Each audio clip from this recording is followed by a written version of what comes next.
Welcome everyone. Thank you so much for watching our video on opinion dynamics as associative diffusion.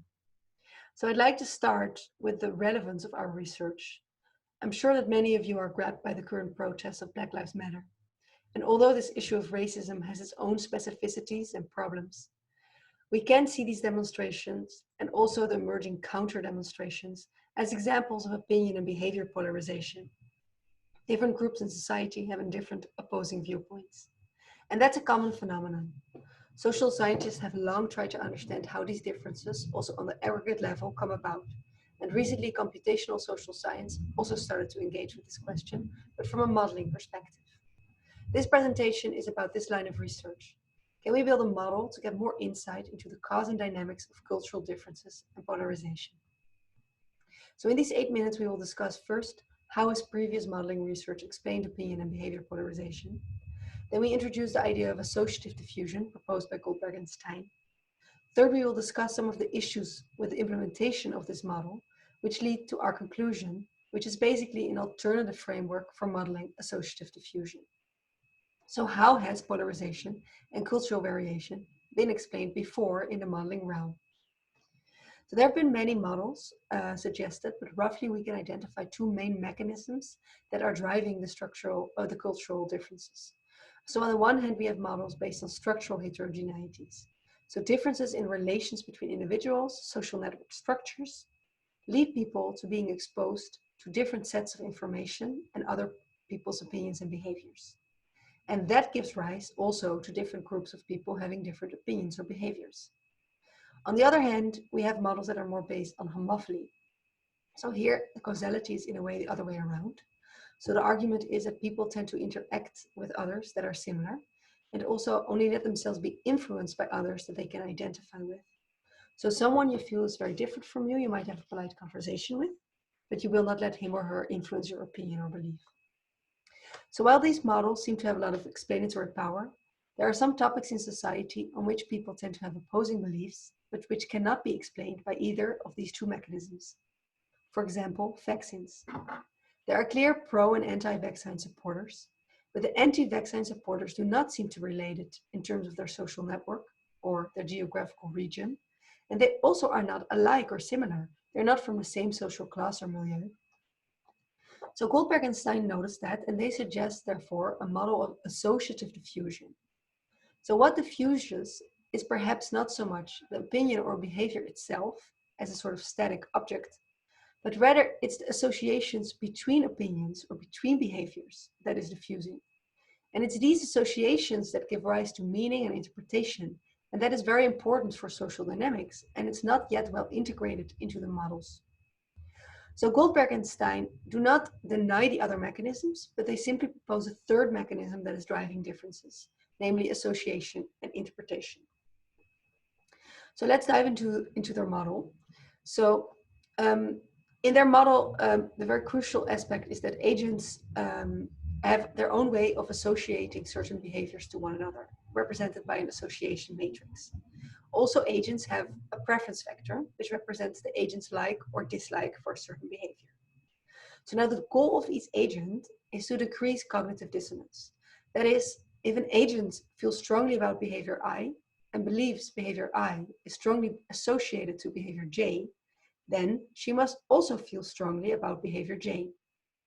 Now that is implemented in the model by a constraint satisfaction formula, and we will dive into that later because it turns out to be crucial for the results of the model. But very shortly, the algorithm goes like that. Initialize a population with random preferences and uniform associations. Then you select two agents, A and B, at random. So here I'd like to point out that this is really at random. There is no social network at play. Also, there is no homophily in this algorithm. So A then displays two behaviors, I and J, and B observes that.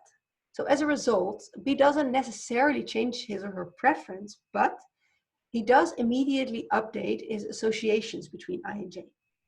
Then B selects the behavior between I and J that he has the weakest preference on, and then he changes his preference if it decreases his cognitive dissonance.